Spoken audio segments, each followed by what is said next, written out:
Since the late 1880s, visual artists and storytellers have used moving images to create amazing works. You ain't heard nothing yet. Movies have inspired us, I have something more than a hope. thrilled us, and captured our imaginations. Film has helped us share our experiences and dreams. Photochemical film has been the exclusive format used to capture, develop, project, and store moving images for over 100 years.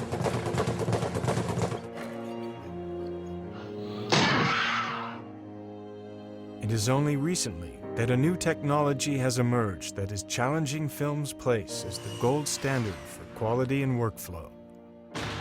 Digital technology is evolving to a point that may very well replace film as the primary means of creating and sharing motion pictures. The documentary we're doing is called Side by Side, and it's a documentary about the science, art, and impact of digital cinema. 100 years of photochemical filmmaking right now has reached a kind of threshold tipping point. In this conversation, in this kind of intersection of time, it's historic. We've kind of come to this place where, is it the end of film? Where are we today? It's exciting because it's a reinvention of a new medium. If the photochemical process has worked its way through our culture, we're on to another level. And how do you use it to tell a story? How do you use it to paint a picture? Are you done with film?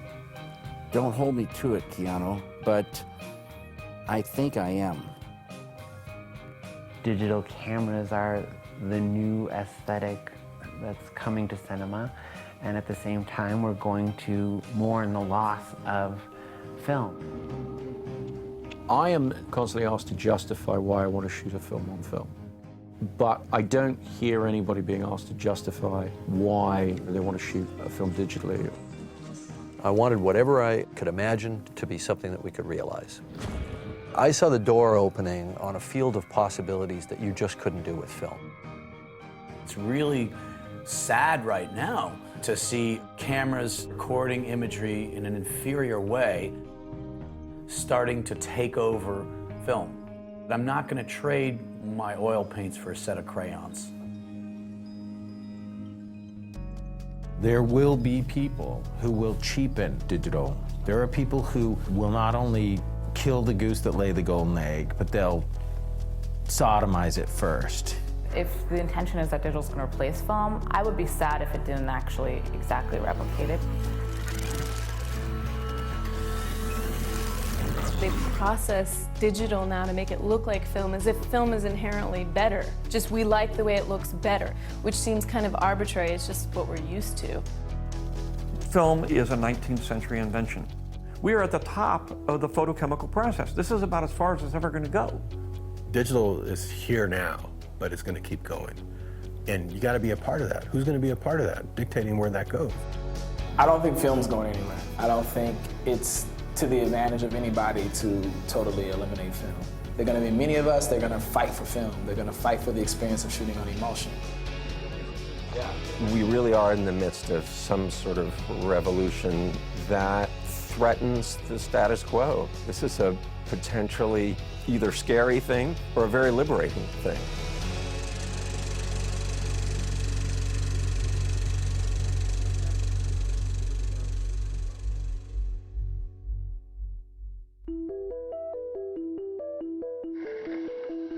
One of the first steps in the production process is capturing the images in camera. The director, actors, cinematographer, and the entire production team work together to bring the script to life. The cinematographer, also called the director of photography, or DP, helps the director achieve the look of the movie. The DP is responsible for knowing what equipment is needed and how it works in order to capture the scenes. So take a bit more to camera, please. Action. A director of photography looks at color and composition and angles and all these things in terms of how the movie is being built. The quality of light off skin, the quality of light through hair, the quality of light through the window or bouncing off the floor. They're equating the building of this world in terms of energy that reflects off of objects. The question is about framing, sensibility, how to make people feel. Bringing emotion into the light comes from being appropriate and somehow being, the really great ones are more than appropriate. They really startle you with how wonderfully evocative this look is of whatever they're doing. That level of craftsmanship, or if you will, that technical expertise, you can't explain what you're going to do. So there is a certain amount of a leap of faith that they have to have in you. To be a cinematographer is to have the knowledge of the art. Without any doubt, cinema today is a mixing of art and technology. Today, in this era, you also have to be a bit of a technician, and you have to know the equipment. And it's really important for DPs to understand the entire length of the image chain, from acquisition to exhibition.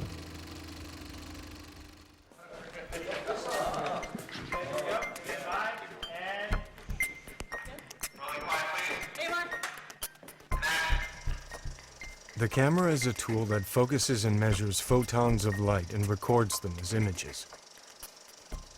With a film camera, light enters through the lens and hits a frame of film behind the lens. The film is covered with an emulsion that contains grains of silver halide crystals. These crystals react chemically when light hits them, and the crystals change into silver metal when they are developed. A photographic image is formed on the film. There is something about the texture and the grain structure of film that I hold on to, and it's like a comforting thing to me. And it feels more tangible. The halides open up and flip themselves and give a sort of textural quality. You still have some granularity in the image that keeps highlights living. It keeps blacks with a little bit more nuance and character in them. I like grit and grain and texture. It gives you a variety of different opportunities. The workflow on a film set basically means that you take 1,000-foot loads of film loaded into the magazines, and that enables you to shoot for roughly 10+ minutes per roll of film. Cut. I had to cut. Camera reload. Camera reload. And then it gives you a natural break in the action while someone pulls the magazine off the camera and puts a new magazine on. Then the film goes away to a film lab and is developed overnight and printed.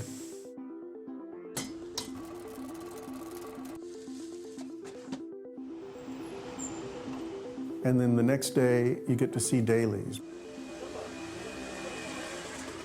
There was a joy for many, many years for us to be, the genies on set. It's why we love dailies. We'd all go, we'd act, we'd light, we'd do what we do, we'd love what we did. And then everybody would wrap, and the next morning it'd come back from the lab, and we went, wow, look what we got. It was magic. The director of photography was a magician. He was the only one who actually probably knew what was going to be on the screen next day. And this gave you a lot of authority and power. And there's a certain leap of faith that you take when you shoot film, and there's something really romantic about that. Getting your dailies back and everyone being really excited to see what you got. But I don't like the betrayal of dailies. I don't like going in and seeing and getting, swept up with a performance and then seeing go out of focus on a 25-foot screen and knowing that there's no way to retrieve that. What I didn't like about film was that feeling midway through the day, end of the day. Did we get anything today? I don't even remember. Did we get? Didn't feel like we put the flag in it because you couldn't see. It's like painting with the lights off. But the DP would tell you, it's not, the lights aren't off. It's in my head. It's in his head. Well, that's great. But I'm operating the camera. I'm picking the lenses. I'm judging the performances. A digital camera does not use film. Instead, it has an electronic sensor or chip behind the lens. The sensor is made up of millions of tiny picture elements, or pixels for short. When light enters the camera, it hits the pixels and creates individual electronic charges. These charges are measured and converted into digital data that represent the image. Grains of film, they're just constantly moving, you know, and so the result is that kind of fuzziness. Whereas with the pixel count, it's a very finite, accurate, exact thing. So we're going to do one action for dolly and camera. I think that worked last time. And action. With digital cameras and monitors, you are able to see exactly what you are recording on set as you are shooting. That's nice. Unlike film cameras, you don't have to wait a day to see what you've captured. They are no longer dailies. They are immediatelys. You sit around the back of the set or in a tent somewhere, looking at this huge monitor and making adjustments from that, which I actually quite like because it means you're seeing the picture exactly as it is. And with the old film capture, it was overnight, and sometimes you'd go to bed and think, I wonder if I got that right, you know. Or you say, I think we need more backlight. And he said, don't worry, it'll look great in dailies. They know as well as anybody that you go to dailies, you say, I really think there should be more backlight in there. But if you do it on the set, you can just stand there and say, no, more backlight. Okay, cut. And they do it. They say, okay, now that's exactly the way I want it, because that's exactly the way it's going to be in the movie theater. People speak about, thank God I can see what I'm getting now. I don't have to wait until tomorrow. I can see if it's in focus. I know what I'm getting. If you're watching a monitor on set and you feel that you're really seeing what you've got, I think you're fooling yourself. The audience is going to watch that film on a screen that is, 1,000 times bigger than that. You're watching it on a large TV. Yes, you see what you're getting. It's right there. The problem for me is that I still think you need to see rushes later. I think in order to concentrate what the performance is, or just the movement, and I still think you need to see them at a special time. The process of shooting film was the director of photography's art and secret. And today, the cinematographer is monitored on a digital shoot, and everything that they're doing can be seen, criticized, and questioned. It's very destructive sometimes. I've worked with a couple of actors that insist on looking at every take. With one of the actors, I was able to talk him out of it because it was making his performances very self-conscious. Right. I also am convinced that everybody is just looking at their hair. One of the great pleasures of being a cameraman was that the people, the suits and the producers, well, they all think they know how to act, they all think they know how to write, they all think they know how to direct, but they knew they didn't know how to shoot. So if they really got on you, you could say, here's the meter, you do it. And that would shut them up. But now, they're beginning to think they can shoot. It's not like it used to be. There are cinematographers who became cinematographers because they love the voodoo of it. They love it when the director says to them, down that corner, are we going to be able to see that, or is that going to kind of melt away? And they get to go, just wait till tomorrow, it's going to be amazing. You're going to love it. And I've had those experiences. I've sat in dailies and I've gone, oh. Some of Darius Kanji's work on 7, you would just go, wow. But there was an equal amount of times that you go, I would look at it and say, what the fuck? Now with digital cameras, everyone could see exactly what things were going to look like. That changes the way you light it. It may even change your performance because it creates a different feeling in the whole thing. It gives us more scope to be creative. That's what's exciting. That, to me, was what the digital revolution in cameras is all about.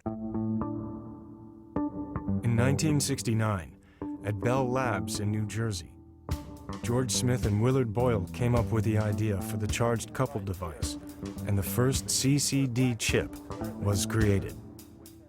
One of the things that makes the CCD unique is its ability to perform specialized functions, such as acting as a camera. The image that you see on the TV screen of both of us is being produced by this small CCD camera, which is directly in front of us here. In the early 1970s, after a visit to Bell Labs, Sony started investing in and developing products using the CCD technology. The chairman and founder of the Akio Morita, who was the founder of Sony, he was always enamored with Hollywood, and it was his dream to design an electronic camera that could create images that were the equivalent, if not better, than 35mm film. Record what you want, when you want, and By the mid-1980s, Sony was producing its first consumer-quality CCD camcorders. In the 1990s, small, standard-definition cameras began recording digitally. They were first used cinematically when they were embraced by the Dogma 95 movement out of Denmark. Can you speak a little bit about, or where did you first come into digital? Yeah, actually by chance, because we made this thing called Dogma 95, and we made some rules, and one of them was that the thing has to be filmed in Academy 35mm. And then one of them said it had to be a handheld camera also. And then I said, but if that is the case, then we can also use video.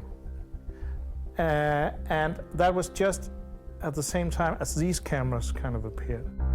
Anthony Dodd Mantle was the DP who shot the first Dogma film, Thomas Vinterberg's Celebration. Was the appeal also of digital video, the lightness of the camera, the way that you could move it? I'll tell you where that first hit me. I was coming home from a football match in Copenhagen, and I had a Sony PC3, which actually was a camera I ended up shooting Celebration on. And I remember seeing this crowd of like supporters just moving across this field with an industrial backdrop. It was misty and hazy, and it was kind of gothic. I was just learning how to play with it, and I just whipped it around, and I got this weird moment of immediacy, of lightness and immediacy. And I looked at the image, and I thought, oh my God, the amazing thing about this camera is I caught that. 2 months later, I'm shooting the Celebration on these small cameras because I wanted to be a protagonist in the Celebration. The combination of the movement, the activity, the emotional movement of that camera would probably define that film's visual language, apart from the actors and the writing and the great script. Og undskyld, at de alle sammen sådan nogle svin, at de bare sidder og hører på interviewkritiske pis. Undskyld også, at din mand i 30... That camera, and I suddenly saw these moves, these possible movements that I didn't know in my cinema. And that became my donation to the Celebration. What Celebration meant, and what a lot of the other films of that era meant, was that you just had to completely rethink the technical side of filmmaking. It brought people to filmmaking for creativity's sake. It pointed out that the mechanism of filmmaking only serves the creative. I get it. Really good?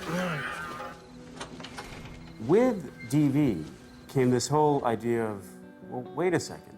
If we lower our budgets, we get more freedom as directors and as producers. Shooting a film on video at that point meant it was crap. It was almost, you know, an accepted truth that you didn't shoot films that you were serious about on any kind of video format. We just started going out there and we were saying, look, we're going to make movies digitally. We're going to give directors final cut, total creative control, but we'll make them cheaper. And our very first movie was Chuck and Buck. Hey, Buck. Oh, hi. Can I get you something to drink? Oh, no. That's all right. Looking at rushes, it was scary as hell. Would you like some ice cream? Really? Oh, I like ice cream. Like, oh my God, this looks so amateurish. A lot of people actually commented on how muddled it looked. I think we're fucking doomed, man. I remember when we were presenting it at Sundance, they were scared to death that the reaction would be, this was shot on video. The digital presentation did not look nearly in any way an acceptable substitute for what film was. Because of porn and because of documentary and because of news footage, video occupies a space in your mind where you're kind of like, I'm here, I'm in that room with them. Oh my God, is this really happening? And that makes Chuck and Buck better. People were starting to think in a completely different way about how could the technology and the medium help us to rethink filmmaking. You started to see people start to challenge the idea, as did the group known as Indigent. They were creating standard def video that would then be converted to film for theatrical release. I think as an independent filmmaker, we are in the most exciting time ever because now we can go out and make a film on DV. Oscar has a new girlfriend. Really? Mm-hmm. It seems last evening he had quite the late-night conversation. The idea was that if you shoot digitally, it's cheap. And it absolutely helped fuel the number of films that got made. I remember my first year at Sundance, we had 225 submissions total for the fiction category. You know, a few years later, it was 10 times that. Back to, like, you know, the Sundance days or, you know, the releases of Indigent, people were saying, well, that's okay for you, it's independent, but this isn't cinema, this isn't... It was a huge thing to make a film on a video camera and go to Sundance and win Best Director and win Best Film for Personal Velocity. Tell us about Gary's own film, Tadpole, ended up being sold for an enormous amount of money, and everyone that worked on it made money from that sale. And that's when a lot of the idea of, wait a second, you can shoot films digitally, and it's almost like a production aesthetic, and that's when all the debate started. I mean, you must have heard in the late 90s, film is the gold standard, Yeah. and the tools that you're playing with are what? Debasing, threatening. I have been slapped around. If you want to. What do you mean slapped around? I mean, I've been applauded and almost executed for the same sentence. It was quite obvious for me to go to digital because of, you know, the material you could have in the camera, the amount of material you could have in the camera was obvious. Since I was trying to create another way of working with actors, and that was essential. I imagine there was a liberation for you then in terms of the relationship with your actors, longer takes. As you know, Keanu, 10 minutes was maximum. It wasn't even really 10. It was 9 something, you know. And when that thing starts rolling, there's a kind of underlying feeling that's precious stuff rolling through there. And it puts a kind of a tension on things. I could shoot as much as I wanted. I could get the best performances. I didn't have to worry about shooting these little bursts of film. You know, that was ridiculous, but that's what I had to do. That's how expensive it was comparatively. Digital, the little gizmo, 40 minutes, and you can be running this camera and talking to the actor, starting over again. Reveal. And now you go around and look up.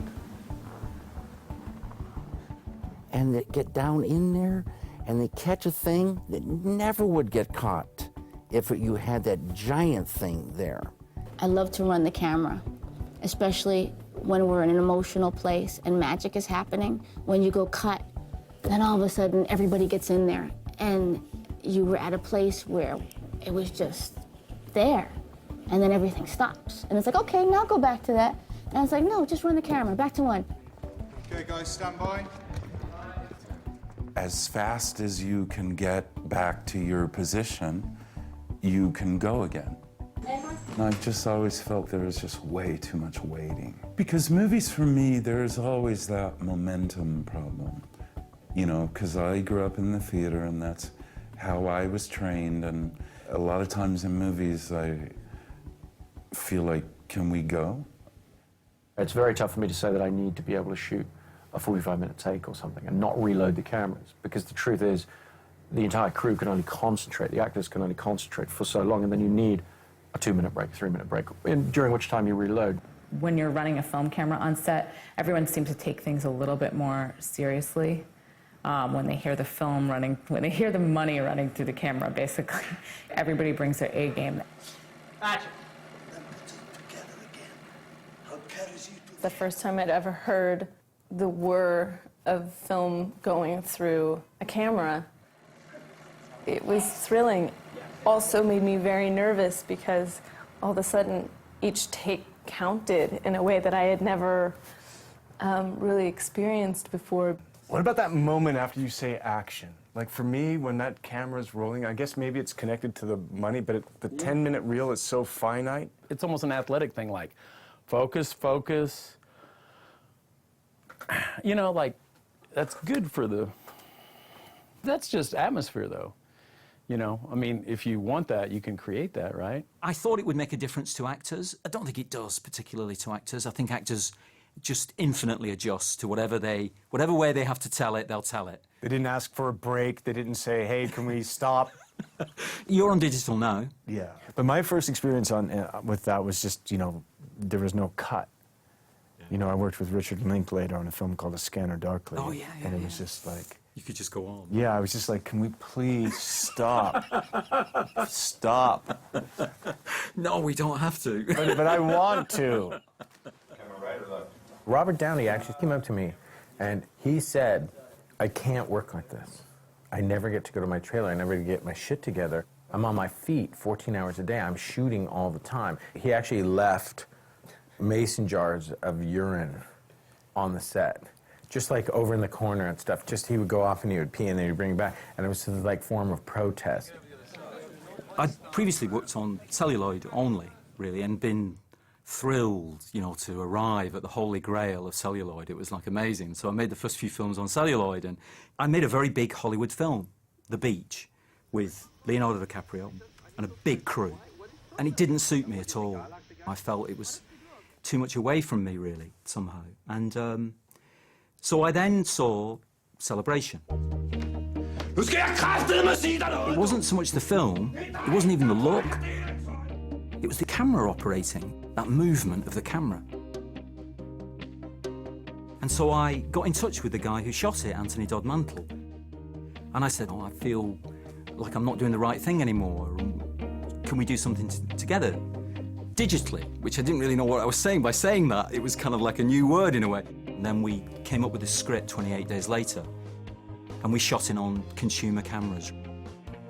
But I remember Anthony saying to me, it's all very well working in this format, you know, but he said, I'll never get an Oscar.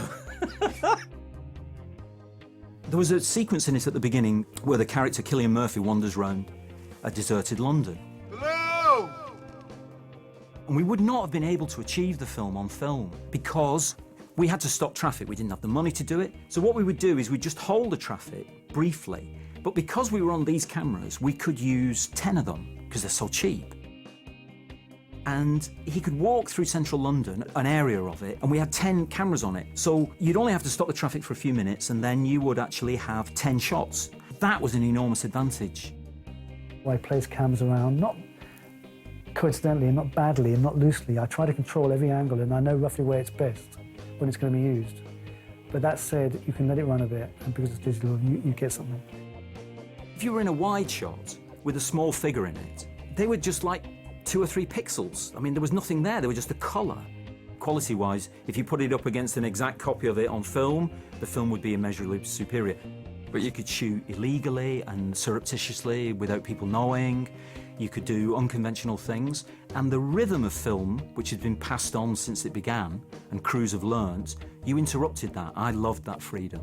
And I got the taste for it then. And I knew once we'd shot that sequence that I was going to work on it now. That was what I wanted to work on. It makes the editor's job extraordinary because they're often ploughing through masses and masses and masses of material. In the 1970s and 80s, electronics companies began working on solutions to replace film editing. For over 100 years, editing meant physically cutting and connecting pieces of film. When you used to go to an editing room, they brought in the trim basket, they took the film out, They looked at it through the moviola, and then you slapped it together like this. You remember with the white gloves, and they were incredibly fast at it. I'd find the frame, sometimes splicing to the point of getting your fingertips bloodied. That was really the blood in the film. So, you really had it, and now it's pressing little buttons. Now this is the floppy disk that we're all familiar with. Early editing systems used multiple magnetic disks, tape machines, and laser disks to store and read digitized film. Most of these systems were enormous and very costly. But the first thing that happened really that changed everything, I think, was the digital editing machine, which meant that dailies had to be converted from film into tape. So that started a whole thing going. We started a picture editing system that was all digital. We had the first edit droid working in 1980, and eventually we sold the system to Avid. By the late 1980s, Avid had developed digital editing into a compact, cost-effective, computer-based system. When I first saw the Avid as a demo, the image quality was blocky and tiny, and I said, this is going to be really good when they get the image quality right in about 5 years' time. Why not try it on the Avid? I'm also one of those early adopter people. I like to leap into the unknown. I remember on The English Patient, I suddenly really looked at the image and said, oh no, how am I going to be able to do this? When I'd work with older editors, they'll often talk about the time when computers were starting to come in and say, they were very resistant to it because they weren't familiar with computers. They were just scared that they didn't know enough about it. If you push this button or if you accidentally turned it off wrong or turned it on wrong, that everything would be gone, whereas that could never happen if you actually physically had the film in your hand. They thought, that's not editing. Editing is... So when you're editing a movie on film, that's just the technology. The art form is the manipulation of images to tell a story. It was extremely difficult for me to learn because I hadn't used a computer. I thought a mouse was something that ran across the floor. I was that ignorant. But I learned, and I kicked the machine quite a bit. But once I'd got going on it, I was okay, and I liked it. There's no film in the editing bay. It's all a kind of... drives and it's quiet. I don't hear, I used to hear, the reels on the benches. There's a very noisy kind of bustling atmosphere, and now it's very quiet. It's almost like, I can burn incense and light candles. Digital brings you speed, and it almost challenges you in the sense of, can I think that fast? Do I need time to breathe? Sometimes these young editors who are very interesting and doing extremely interesting work, but they don't always have the time to just sit back and think about what they're doing. And I think that if they work on film, they have probably trained their minds to do that a little bit more. And so it's a different way of thinking, really. Film taught you a discipline that is gone a little bit from the computer, because once you put the scissors in, you've then got to join it back together with sticky tape, and it bumps through the machine, so you were much more decisive about it. Has editing gotten better because there's infinite choice? I'm not so sure. In fact, I'm pretty sure there's a lot of movies that have gotten worse because you manipulate it to death. We may have lost something. The cut in Lawrence of Arabia where he blows the match out. It is recognized that you have a funny sense of fun. Well, that was dissolved in the script. And if you'd been on a digital as we are today, we would have only ever seen it as it dissolved. In those days, the film was butted together like that, just with a direct cut. And so when we saw it, we thought, wow, that's fantastic. It just worked, it just was magic. When you feel that feeling. Digital is this unbelievably malleable plastic of imagery and sound. And that's seductive, because that's what we do. We are sculptors of images and sound. It's not that you can't do it with film. It's just that it's harder to do that and make it look good. As digital technology continued to grow, computer-generated images, or CGI, were appearing more and more in movies. Visual effects, or VFX, have been part of filmmaking since the earliest years. Camera tricks, lighting techniques, elaborate models, and lab processes have all been used to alter reality and enhance the movie-going experience. On many films, there are a number of things that are depicted that you can't just go out and shoot. So the images you need to see need to be manufactured in some way. Being a visual effects supervisor calls on you to understand a huge variety of different aspects of the world around us at any one time. You've also got to understand the physics of the way light reacts to different surfaces. You've got to understand animation, you've got to understand the way people move, creatures move. You have to be an artist and a technician at the same time. You know, that's an interesting combination. Originally, when effects were done, or for the first 100 years that effects were done, they were done, you know, with models and with film cameras, and they were very sort of limited what they can do. But a lot of time and energy and people put a lot of work into being able to make a Star Wars film.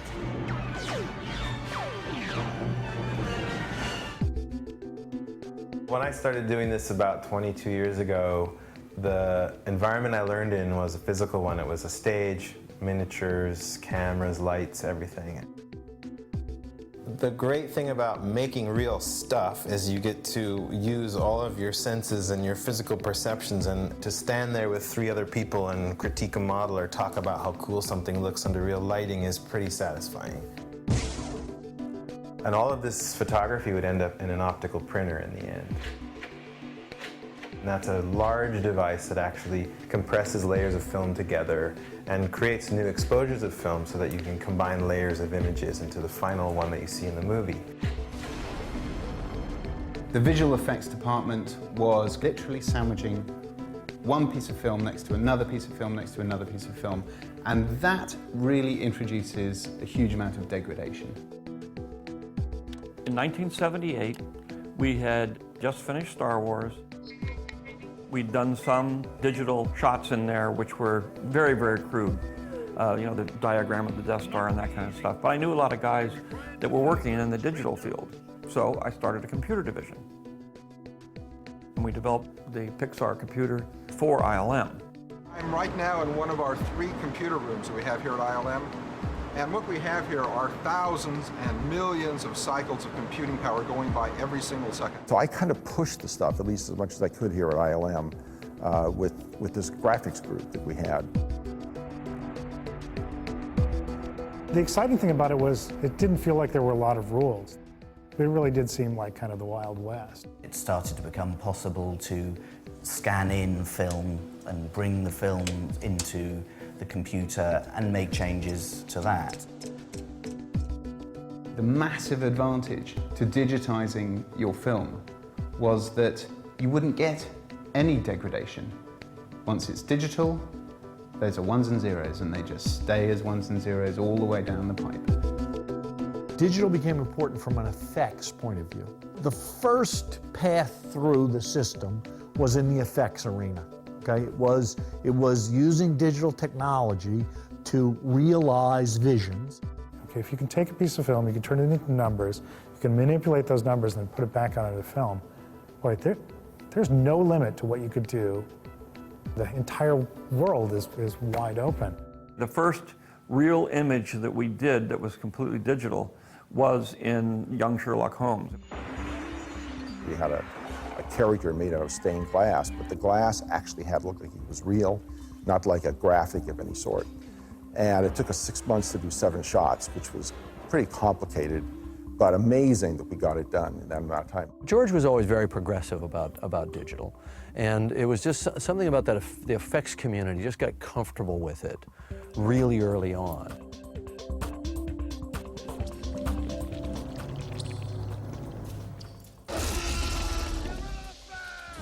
I was just trying to be a sheepdog. Huh! Enough wolves in the world already.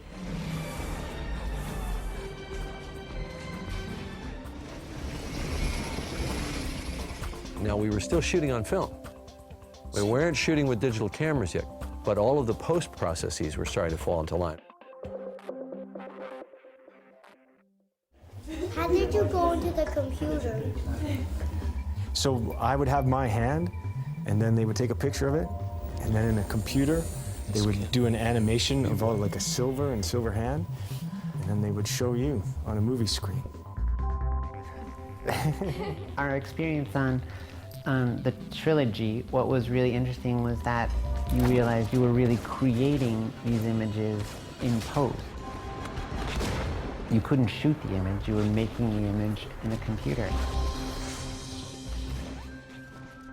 Middle to late 90s, I guess it's standard def. It sounds like it's visual effects kind of was the way to get in. We had a problem at ILM doing our effects. We had to convert from film to digital in order to do it. You could save a huge amount of money just by not having to convert anymore. Film is cumbersome. So I just said, I'm going to take my money and my time, I'm going to fix it. And we went to Sony and we said, we would like to help you, work with you to build a digital camera.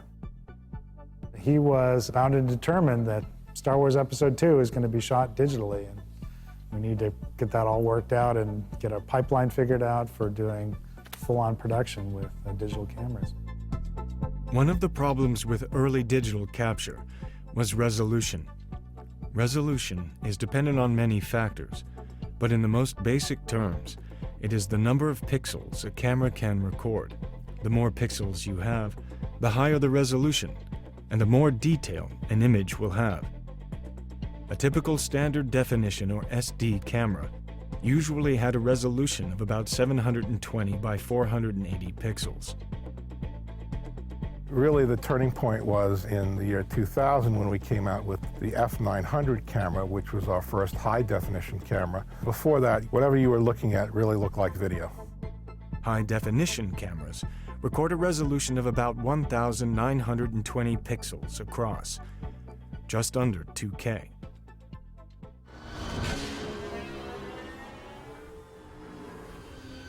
In 2002, we did Attack of the Clones.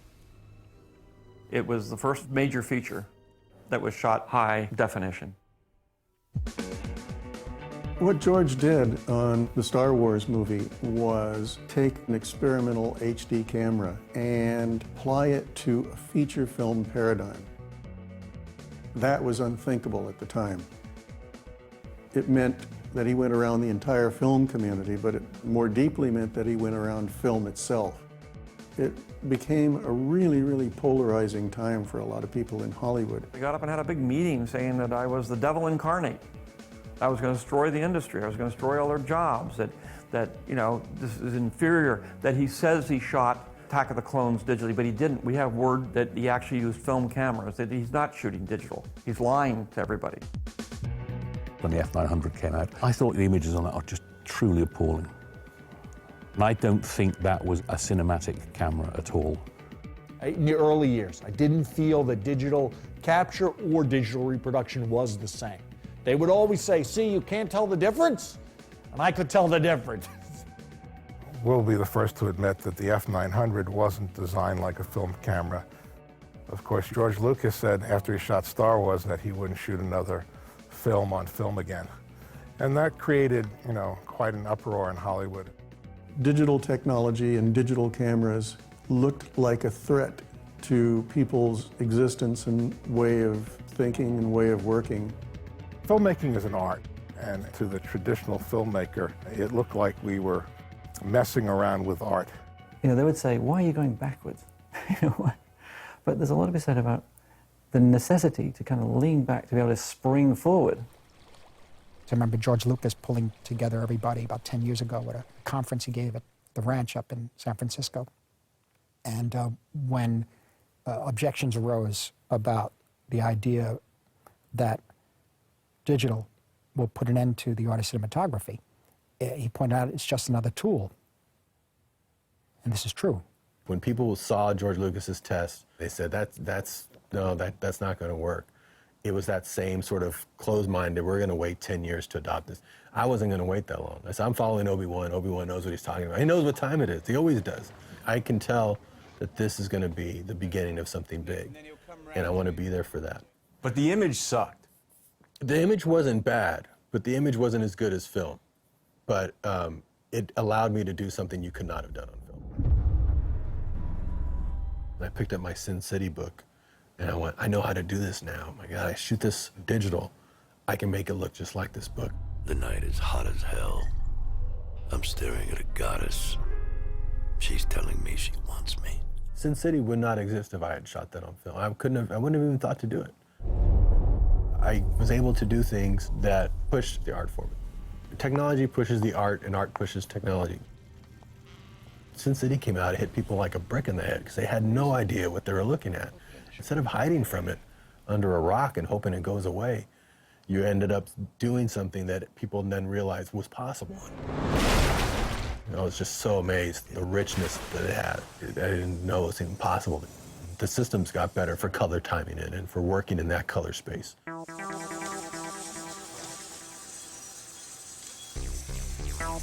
After the movie is shot, edited, and VFX have been added, a colorist or color timer at the lab makes adjustments to the look of the movie.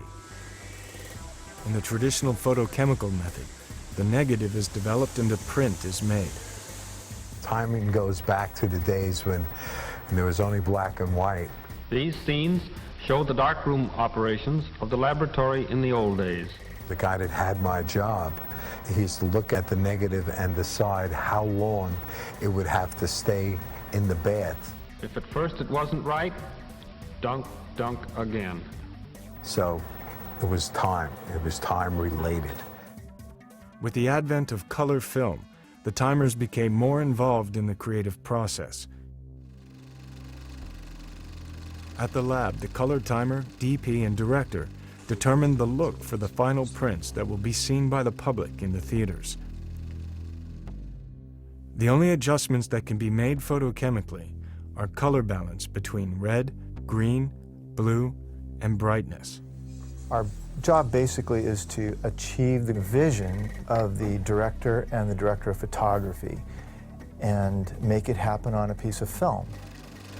Like I would sit with the director or the director of photography and they would say, that looks a little bit too red to me or too blue. And we would manipulate it in our mind as to how much to change it or to make different cuts balance with each other. Well, the timers on the film, they gotta do it pretty much from their head, by the intuition, Yeah. It was hard, it was very hard. So, there was a lot of art and labor involved in that. Those people really work hard to achieve that. I still found it very, very frustrating, the timing process, that you're kind of talking over the thing while it's running and trying to keep up with the cuts and saying, I don't know, that looked a little cyan to me or something, and the guy's like trying to write the footage down as it goes by, and you can't stop, and that just seemed crazy to me. Digital color correction tools were first used for shorter pieces such as commercials and music videos. I used to do tons of music videos, and we came up with some of the craziest and I think groundbreaking visual images. And it was just an amazing ability to come into a room like this and manipulate something to create images that people have never seen before. Digital color correction began replacing traditional photochemical methods of color timing. My job is to be able to make sure that the creatives get everything that they want. So the cinematographer gets a palette or the contrast that he wants, and of course the director gets the feeling that he wants throughout the movie, and make sure that we can see all the actor's eyes and see all of the emotion that he wants to see. I can now start building what we call power windows.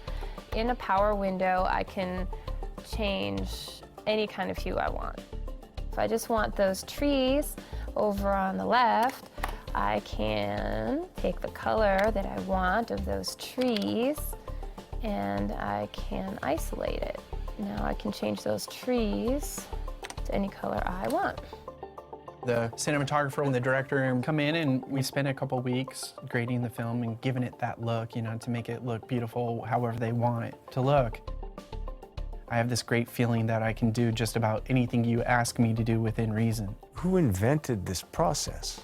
You know, it was the same technology that people use for music videos to create all those cool looks. And basically what happened is over the last, 10 years, it's just evolved to become a lot more streamlined. Oh Brother, Where Art Thou was really the first movie where basically every single frame was a visual effect. So it was all color timed digitally for the look. So it was the first DI. It was just kind of, you know, Roger Deakins sitting in the room saying, I can't get what I want in photochemical because every time I color time it this nice golden color, I lose all my blue skies. What am I going to do? Seems a little bit yellow, doesn't it? Little Probably bit those too trees were a little much bit more brown. So he came in and did testing. Actually, I got to sit with him and showed him, okay, we can key it. What we can do is we can basically affect everything in the image except for the blue in the sky, and also they were wearing overalls, right? So the blue in the wardrobe. But everything else, like the green trees that are not in the palette that you want, we can desaturate them and make them brown gold. So out of necessity of the look for the movie, and then other people kind of catching on and say, oh, I could use that in, you know? It just became, you know, more and more popular. Timing is a very frustrating process on photochemical. It's just very crude. You can hardly do anything. That's the whole thing about DI. When I could go in and circle little things and make a face a little bit redder, and bring out the background, I just was in heaven. I said, this is amazing. I can do anything to fix this movie. What I find interesting now, looking back to the beginning experimentation of a lot of cinematographers like myself, going from a film original into the digital world, seeking more control over the image and being able to manipulate the image more, is that now we actually have less control because we then give away our negative or give away our product. Anybody can take it after that and can manipulate it. The colorist is a really important aspect of the final product. I'm the one that's pushing these buttons to make your film look a certain way. Yes, I'm getting the direction, but it's a lot of my own intuitiveness to crank that a certain amount and to push that into a certain direction. So I'm kind of like the last person that really gets to touch it. It started off as being very adversarial between cinematographers and colorists because it was like, oh, well, he shouldn't be determining what the look of the film is. I do that. The beauty of these projects these days is it's a team. I think it could take power away from the DP, but I think it's your job as a cinematographer to try your best to see it through to the end, and I think they would do everything in their power to make sure that they're present at the DI and that they supervise that so that their vision that they originally intended was executed. On the Gangs of New York, they offered me to do a DI. But because everything was built for us, what we had on screen was exactly what we wanted. We didn't have to have a DI to change everything. What I'm trying always to do it in camera and with lighting and with filters and with lenses, but not later in the DI. Okay, if you have a special story where you need to change the reality, then a DI is something wonderful because you can do whatever you want with the image, which can be great, which can be wonderful. Once we get done digitally color correcting your movie, we make a brand new negative and they make a print of that negative. Then we look at the print versus the data in a side-by-side fashion. And then we dial in the print to match the data, to make the print look exactly the way it should. How do you feel about when you do all of this work and you have it pristine and you're going to have some prints that are perfect and then some prints, I mean, do you have to kind of let it go once you create it? Honestly, the truth of the matter is that when you go to a theater and you watch that print that you spent weeks laboring on, every theater looks different. They have the luminance on their projector at a different level, or, you know, there's so many variables. The real auteur, ultimately, of a picture, if you want to use the word, is the projectionist. Sound could be loud or low. You could see the head of the actor or not, because he can frame you out, because he's busy. It's got things to do. You know, a film will come up and one reel will be blue, another reel will be brown because the projector lags, you know. But we got to enjoy that. I thought it was part of the film. It's always a huge disappointment now for me to see a film print. Like, it's depressing. It's not sharp. It doesn't have any snap. It's shaking. It's dirty. I hate it. I put in a tremendous amount of effort to make my images the way I have them in mind, and I create them, and I have them on the finished product in the camera. But what happens afterwards? The quality of film is terrible in a theater. And anybody in Hollywood, they say, oh, it's not that bad. The camera, no, it's not that. They never go into a theater and see it in a real theater. Titanic played so long in theaters that we actually our prints fell apart. They literally just dropped out of the projectors in pieces. So we were struggling to try to get quality into the theaters. And out of that came the fact that if it was digital, you'd have a brilliant thing. You wouldn't have scratches, you wouldn't have tears. The hype surrounding this movie has been overwhelming. In 1999, we were able to project Phantom Menace digitally. We had 2 theaters in New York, 2 theaters in LA, and that was the first time that a major Hollywood movie had been projected digitally. There were actually 4 digital projectors in the country, just 4 in '99. By 2002, there were still only 150. The post-flow was already there. It was all digital. And the rest of the industry was going there. Sound had already gone there. Editorial had gone there. Editorials, yeah, the camera was lagging behind, you know. New companies began to develop high-definition cameras, and other Hollywood films followed Lucas's lead. Michael Mann's Collateral used the Thompson Viper, an HD camera that outperformed film at shooting in dark environments. Michael wanted to see into the night. And that, at that point, was really, best done with these digital cameras tweaked up and pushed to really sort of push the boundaries of what the digital was capable of. Collateral was interesting in that it was supposed to look exactly the way it looked. When you look outside at night, you don't see black night. You see aura around the city of green and magenta and purple lights, and it's just like haze in the sky, and you just see all these crazy colors. And the only way to really capture that at that time was digitally. You've got a lot of sort of nighttime photography going on now that's using the different sensitivity of CCD chips. They see a little more of the UV spectrum. So you've got filmmakers trying to use that to give a different aesthetic to nighttime lighting. But to me, it's still, at the moment, retaining that flavor of video. The Viper was the first camera that really told me that the digital age was ratcheting up in intensity. And I could see the foot race in cameras coming. In 2005, Panavision, an established force in the film camera business, made a serious push into digital with a large sensor single-chip camera.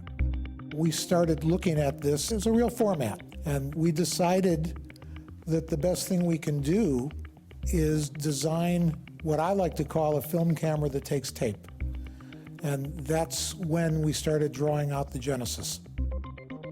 Genesis is a full-frame 35mm chip that allows depth of field to be very similar to film. And we could use all of our 35mm lenses, which totaled in the thousands, literally. And we went to work, partnered up with Sony on it. They designed the electronics, and we put it together. And we introduced the first full-frame digital camera for making feature films. The Genesis was hyped to hell because it was from Panavision, and it was Sony designing a system for Panavision.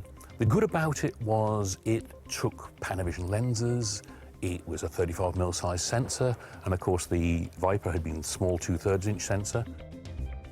People wanted the same depth of field and the same look that they got with 35mm, which of course is what you got with the Genesis. And it gave pretty good images. We were very careful to design it for film crews so that the transition, if there was going to be one, would be easy for the people making movies. Dean Semler, who's an Academy Award-winning cinematographer for Dances with Wolves, shot Apocalypto down in Mexico, where the temperature was 100 degrees and the humidity was 200, and never had a second of downtime. He felt that it was like a film camera. It's 35 pounds. Fucking camera is this big. And on the top of it, it looks like a film magazine. The recorder attached to it the same way that a mag would attach to it, so on the top or on the back. If I want to see what just got shot, does it play back off that? They said, no, you would never touch that. It's like your original negative. So let me see if I got this straight. You guys spent how many millions of dollars developing a camera with Sony, and I can't play the HD back to look at it because that's the negative? Alonzo? Where we were in 06, 07 was we had the color space and we had the resolution, but we didn't have the dynamic range. So you had to be careful. You had to be careful on the set. Dynamic range is vital. Dynamic range is more important than anything for me, and that's what really slows me down when I'm shooting digitally. If you have sort of a range between dark and bright in film like this, shooting digital, you don't have this wide range, which film has between the blacks and the lights. So whatever is up here is cut off, and whatever is down there is also cut off. I just don't feel it has the latitude that enables me to do what I want to do. You can't overexpose it by 5 stops and still have something in the image. You can't underexpose it by 4 stops and have a trace of something in the image. I think it's fun to play in those areas. In 2005, Jim Gennard, the founder and owner of the multi-billion-dollar sunglass and sports apparel company Oakley, set out to create a new cinematic and affordable digital camera. Digital wasn't paying enough respect to film. It wasn't as good as film. And to me, everything in the world can and will be made better. The only question is when and by whom. There was a technological movement towards the eventual replacement of film. What was happening from some of the major manufacturers is they were creating video-level tools, essentially HD tools, and sort of trying to push that into the world of cinema. And what we saw was that that wasn't anywhere close to good enough. We wanted to set a high enough target so that it was meaningful. That's the nature of Red. We want to help send film to the retirement home and have it feel good about what took its place. In 2007, the Red 1 was available to the public. This new generation of digital cameras could now shoot more resolution than HD, an increase in pixels from about 2K to 4K. When I saw the Red, I really felt I should call film on the phone and say I've met someone, because I really thought this is the future. The resolution, the curve, the way it saw light, I just felt this is a new thing, and was insistent that we shoot Che on it. Muchacho. Digital at the beginning was very bad. Everybody knew that. Then came the Red camera, which was a little bit better than the previous ones. At least it was cheaper. Okay, it's cheap, but it's not good enough. And I actually experienced the limitation of that. Well, you know, it had problems. It crashed occasionally, to put it mildly. It's a computer. But then again, Red ignored everything about normal film camera bodies and built what they thought was right. Even with the war stories of being out in the heat and having ice packs on it and all that stuff, none of that bothered me because the get was so significant.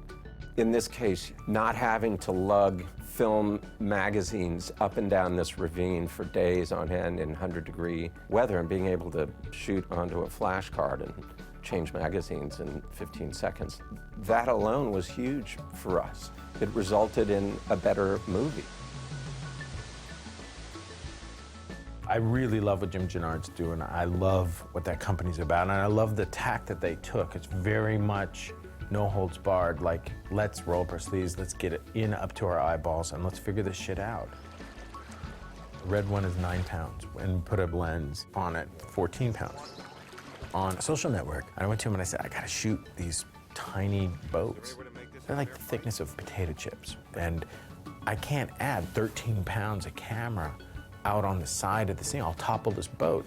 He said, okay, what do you want me to do? And I said, you gotta take one, you gotta bore it out, you gotta, whatever it is you have to do, you gotta figure out a way, you gotta give me the IndyCar version of the Red One. This is on a Friday. On Sunday, he called me and he said, make the bodies out of carbon fiber. I said, when can I have it by? He goes, it's on my desk. And I went down and I picked up 2, and they were 5 pounds, 5.5 pounds.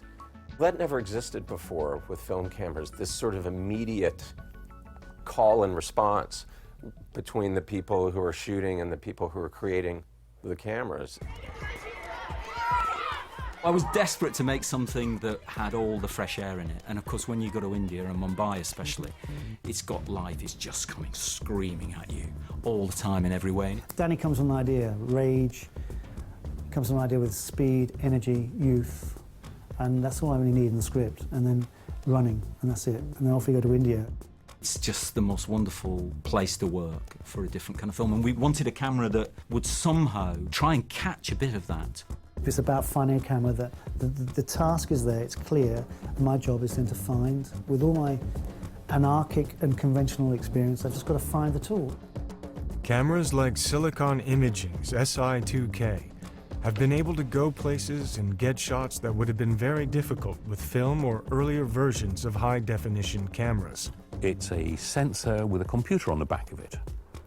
So do you make your computer look like a film camera, or do you say, oh, to hell with that, take this Ethernet cable and connect it into a laptop?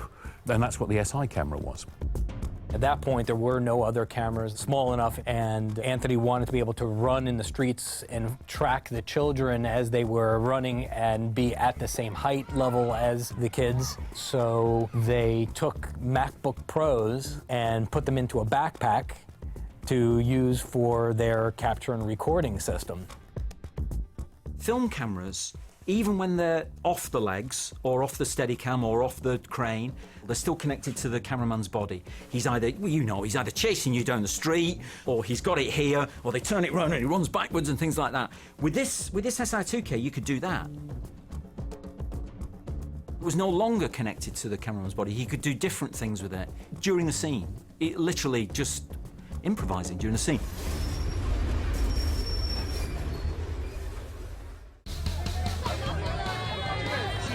In 2009, Slumdog Millionaire won the Academy Award for Best Cinematography. It was the first time the award was given to a movie shot almost entirely on digital cameras. So you're at the Academy Awards. Do you feel like that film, did that film make digital acceptable in the mainstream now? The success of Slumdog with the critics and with the audience symbolizes something of an epoch. It perhaps puts hammers a stake a little bit further into the ground as far as acceptance of digital formats. It was the first real acknowledgement on a large scale of digital, and I was very pleased for Anthony for that, because I think he felt it was some acknowledgement that he would never arrive at because he'd chosen to specialise so much in the digital world. You know, that'll be, I think, look back on as, there you go, that was where it changed.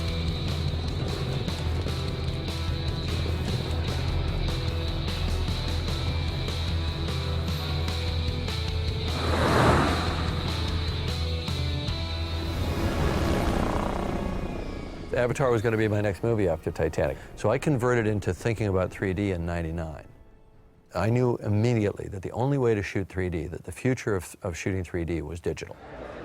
We were starting to experiment with putting 2 HD cameras side by side.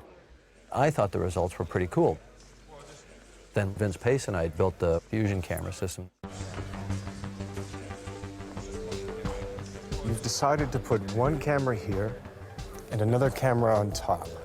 And what happens in here then? To marry these two, because stereoscopically you need the 2 images to exist, right? Correct. One of the problems that we have with the larger cameras is the fact that if we were to put them side by side like your 2 eyeballs, right, you couldn't put those cameras physically in that same position. They would run into each other. So we used a reflective mirror. And then that allows us to overlay the 2 camera systems, if you imagine, from a physical standpoint, where there is no limitation on how close we get the eyes together. Oh. And that's really important for 3D. To create 3D, two cameras work as a pair. Just like our two eyes, they capture images from slightly different angles, providing a sense of three-dimensional depth and distance. I have a joke with most of the people around me that I longed for when the world was flat, because it's not only the camera systems duplicate, everything duplicates down the chain, right? So lensing, control over lensing. And a lot of people say, well, then it's twice as hard, and that's an incorrect statement. It's more than that, because these two cameras have to operate like Siamese twins. They have to mimic each other perfectly. I think when films are done right and when it really works is when it feels like I'm there, I'm in this journey, I'm immersed in the storyline. The fun part for me is to really get these tools in the creative hands, the people really that can take it places where you never imagined before. Avatar came out, but I'm really proud of those images. It looked gorgeous. And it was followed up by Alice in Wonderland and How to Train Your Dragon. Boom, boom, boom. 3 films in the marketplace, one after another, and all of them were huge hits. The 3 of them were the top grossing films of the year. So all of a sudden, you know, the doors were just blown wide open on the whole thing. People really saw the potential of this as a market. This consumption of films has increased our audience's both appetite for them and now knowledge of them, so therefore it's getting harder and harder to impress them. It's one of the reasons why I think 3D is taking off. It's just a new way of looking at a film. The actor is like a piece of sculpture or something, only it's moving and it comes out. And like it's a combination of theater and film and music and everything. I hate 3D. I put on those glasses, I get sick to my stomach. It's dark looking through them. The whole 3D phenomenon, it's a marketing fucking scheme, isn't it? I can safely say as a viewer, I'm totally uninterested in it. I'm without any interest whatsoever. I think it's a fad. I think it will burn out. The studios are not wise to just slap 3D on everything. With Avatar, there's a reason that film is in 3D. Because it is taking you on an experience. It isn't something that was added on for money or a joke or a gimmick. It's there because it was created that way. Avatar is 2 completely different forms of filmmaking combined. We only use lenses for about 1/3 of the movie, which is all sets and, you know, just normal stuff, lighting, normal live action. We used virtual lenses for the other 2/3. We never shot in a real jungle. We had to create the jungle. It was all computer modeling. Every blade of grass, every bug buzzing around. Not 1 foot of film shot in a real jungle. You have this idea that you can home in on a mathematically perfect model for creating reality if you just throw enough computing power at it and you just throw enough software at it. Guess what we found? Didn't work. It required the eye of the artist and people who were trained in photography and looking at how light interacted with things to figure out how to write the code to make it look real. What I find is the manipulations that the digital media allow you to do, they are seductive, but ultimately they're a little bit hollow. The analogy I would always use is, I remember this summer when Chips Ahoy or whoever, they came up with these chocolate chip cookies that were like they just came out of the oven and they were soft. I was like, oh, this is amazing, it's a soft cookie. And then after a couple of months, you're like, oh no, this is some horrible chemical crap that's giving this bad illusion that fools you at first. My big concern is that the image, ultimately, with CGI, I don't know if our younger generation is believing anything anymore on screen. It's not real. You're presenting complete unreality and making them feel like it's real. Well, whereas before it was captured in reality. All right, I'm betting you've been on a couple of movie sets. When was it ever real? There was a kind of a wall there and nothing over there. There were 30 people standing around. There was a guy with a boom mic. There's another guy up on a ladder with his ass crack hanging out. There's fake rain. Your street night exterior New York was a day interior Burbank. What was ever real? We're free of the old technology of capturing those images, camera, film, lens. Exposure. It gives you more control, more choice, more ways to access what you're imagining in your head. Computers will only get better and better. We'll be able to produce anything you want completely realistically. And ultimately, if you've got enough time, the world is your oyster.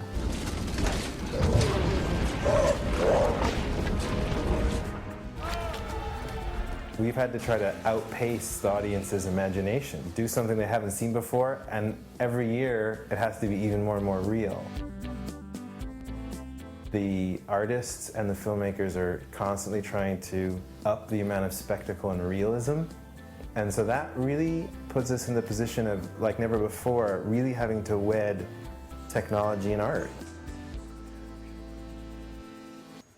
That's what's great about the digital technology, is that it sort of doubles in everything about once every 2 years. Once you've set your mind on that path, it all becomes very simple. It's just going to be a matter of time, because digital is going to continue to improve.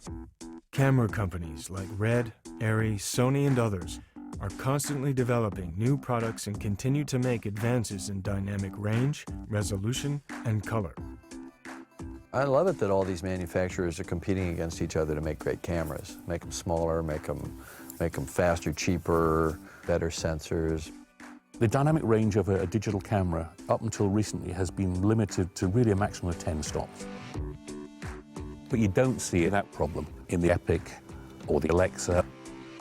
The dynamic range was much better than I was used to with digital. Up until the mid-90s, for Arri, it was all photochemical. We saw the digital technology maturing to a point, though, where we began investing in digital technology. The sensor that we use now in the Alexa camera allowed us to offer a camera that we can proudly promote as a feature film camera. The Alexa takes all of that we were excited about in terms of low-budget filmmaking and then brings the sort of textural quality that film has. You know, it brings that familiarity in terms of color space. And the only reason I was really interested in using the Alexa was because it was made by Arriflex, and I'd heard that it was like shooting film, but with the digital format. If I am pushed to shoot on digital, I can take the Alexa and I could probably get good results.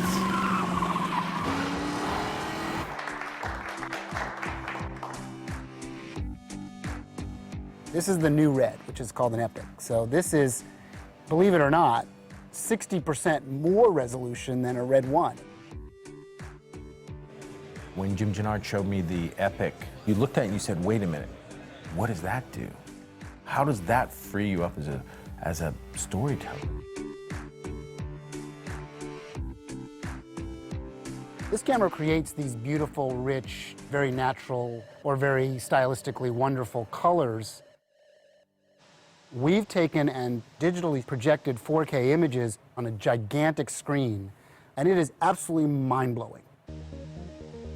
The delivery system of cinema is going to change, and that's almost kind of more exciting in a way for me, besides the actual cameras, because the very ancient system of putting a can of film on a truck, driving into a city, unloading it, that's being replaced.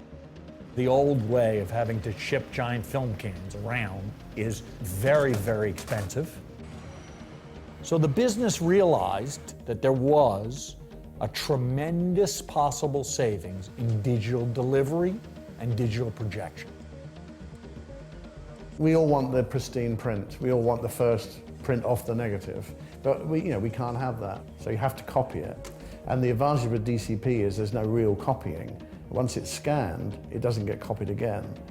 It's cloned, so it's exactly the same thing.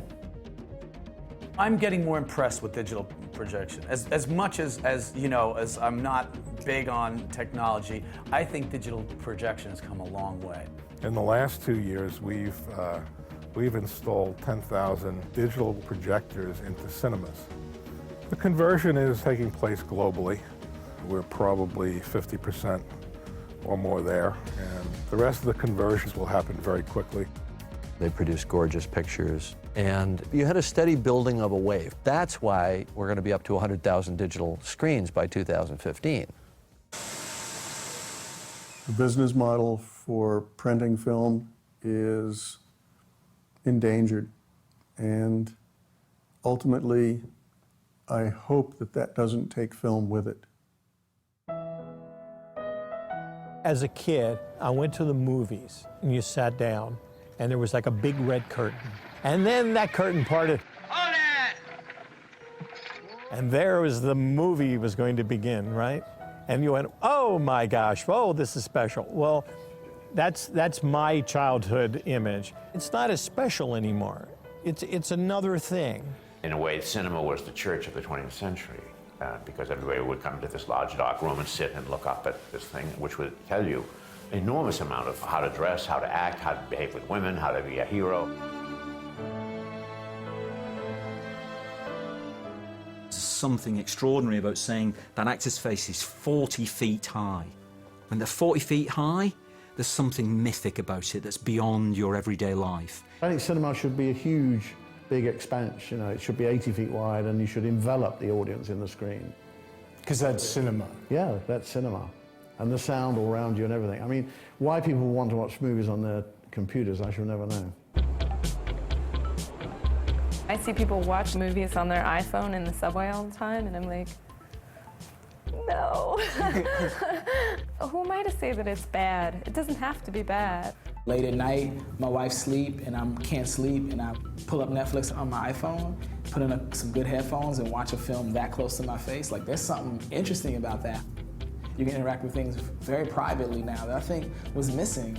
If I want to cry without people seeing, I'm gonna put on the Steel Magnolias and I'm gonna cry. And if my wife wakes up, I'll just hit pause and put it on the pillow. I mean, there's something interesting about that I feel like we didn't get a chance to experience before. If you get asked on a date, nobody's like, let's go to the movies anymore. I don't even feel like that's going on. I feel like people are like, let's watch something on Netflix streaming on my bed, which might just be like 24-year-old guy's way of getting you to sit on their bed. But I think that that's what's happening. I can get any Jean-Luc Godard movie, I can get any movie from the past, anything.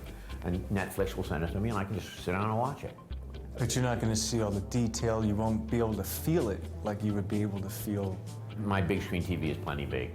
Right. I mean, you can go to theaters and make out with girls and things like that, but that, you know, I'm way past that age, so. Sure. Believe me. There's so many different ways to watch a movie. That shared experience aspect, too, it's, you know, that's shifting. I mean, going to the movies. Well, it's also becoming much larger virtually, you know. Communal space will definitely expand virtually, so we'll start watching movies together in these sort of virtual worlds, and that will be inevitable. How do you have the pheromones get exchanged virtually? How do you bleed and sweat and be comfortable and do uncomfortable all that in the together? theater in your trench coat? No, but laughing together and crying together. And in some ways, the virtual experience is more rewarding because there's an actual dialogue going on. Someone who's 20 years old does not care about the loss of cinemas as a communal space. You know, they're interested in how they want to tell their story and get it out to friends on Facebook or whatever it is. You've got to go with it, you know, and if you become unable to deal with it, then that's fine, because that means your time is finished and you know, it's time for other people to take it on. The kids 30 and under have seen endless digital images on their computer, on their television, and that to them is their film. I just had hoped that, you know, these little cameras would make kind of a revolution where you would say, fuck film school, and just do it ourselves. There's a lot of talent and stuff that could be freed by less respect. Everyone is interpreting the reality, or what they think is reality, through an image, through a lens, you know. And some kids are really good at it, I gotta tell you. How come you never use me in any pictures? You're never here.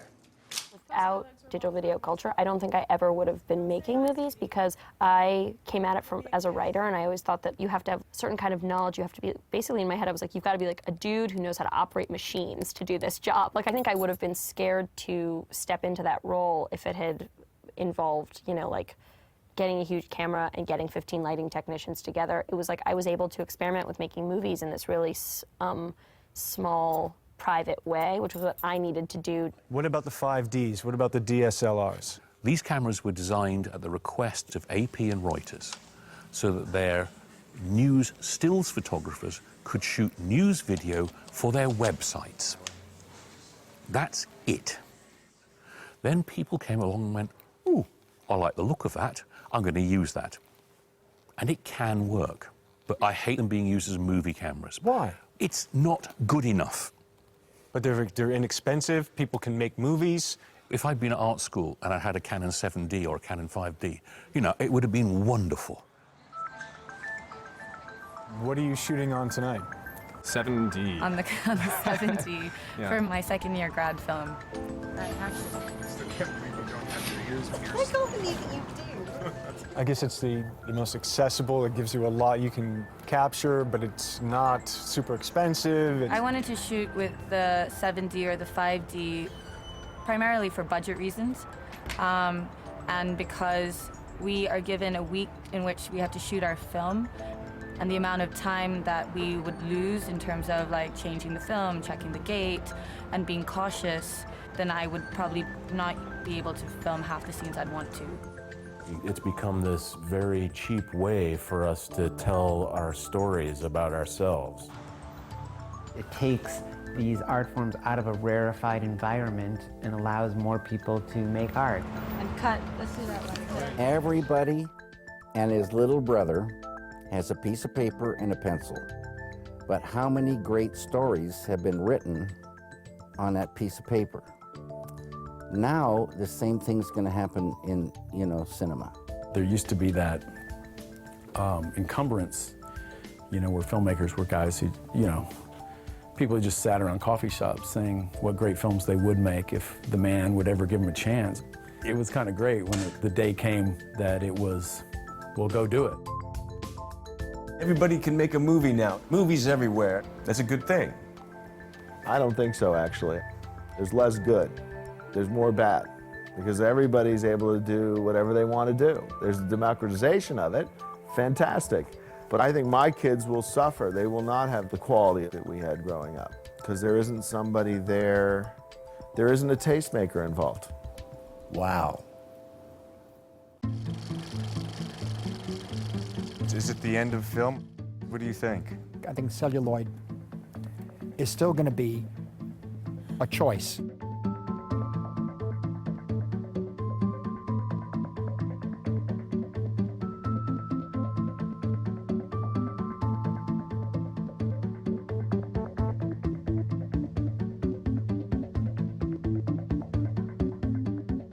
A transition starts with people offering a new choice, but it finishes with taking the old choice away. And I don't think technically we're ready to do that yet. We have 100 years of experience basically shooting on film, and film is still around. No matter what George Lucas said, that film is dead, and he said that 20 years ago. And film is not dead, because people still like to shoot on film because it really has an incredibly beautiful look. Who cares, 20 years from now, they won't be saying it looks like film. They'll be saying, look at what I can do with my digital. I will be one of the last guys shooting film, and Chris Nolan will be one of the last directors shooting film, but I'm certain we'll be using digital technology within the next 10 years. I hope 5 or 10 years down the road, film still exists. I mean, I still plan to shoot on film. Is it the end of film? Yeah, I guess it is. And I think in 5 years, film will be the exception. I really do. Film production peaked in 2007. Our factory at that time was working at 110% to produce film cameras. Then what happened? Then the world changed. New purchases are all digital. Film cameras can last for decades, and they will still be available and in use. However, all major manufacturers have ceased development of new film cameras. They no longer make them. We will have to say goodbye to celluloid. It will go away, I'm afraid, and it'll be kept for special occasions, I think. But it's going to change. Once that option is gone, Right. once the young people don't have that experience, I think we're living through its total transformation. I mean, I think in general, people's fear is that it's just going to be endless noise and no one will be able to tell what's good or bad, and no one will be able to make good things, and the good things will just get lost. That's a danger, I think, in the continuation of our culture. What do you go back to when you need to go back to the well?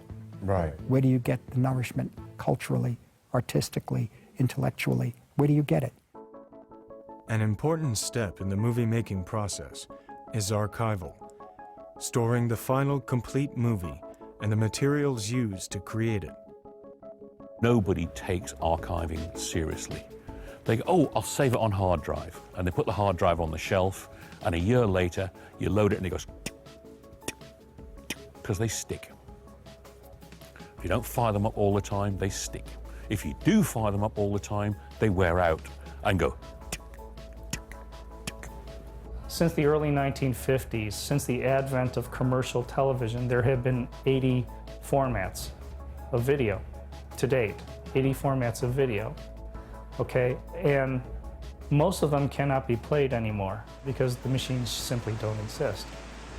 When we make a movie, we have 2 digital copies of all of the dailies. Well, when you box those up to be stored, you have to put a reader in with the thing. Now, I have archival tape formats for music videos and commercials that I did in 1980s. And there's no machines that can play them. There are no archival formats worth anything in the digital realm that you would put any stock in. So there are all kinds of issues that simply haven't been dealt with yet. The only way you can make sure that a film or anything on a moving image is going to be around maybe 60, 70 years from now, interestingly enough, ironically enough, is celluloid.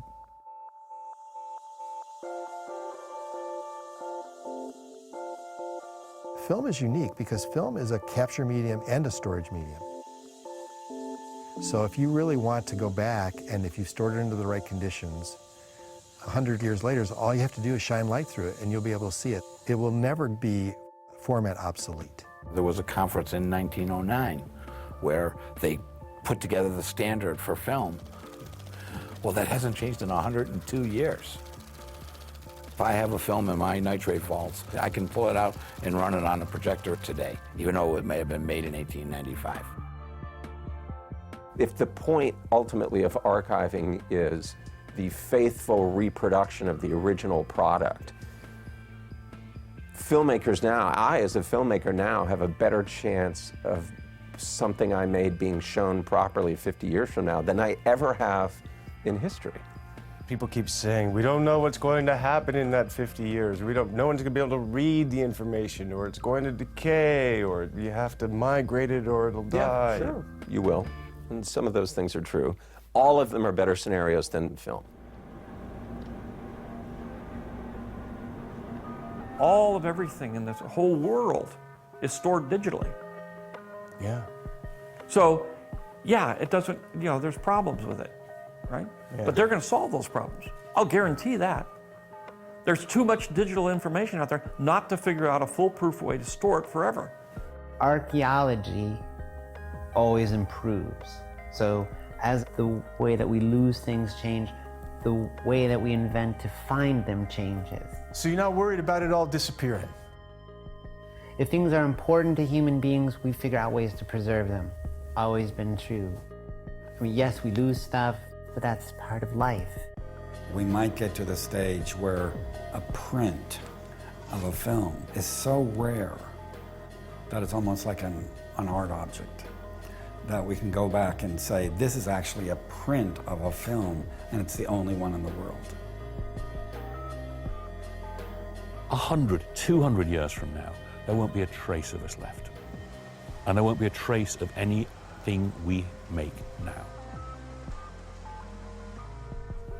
So where are we? We're fucked.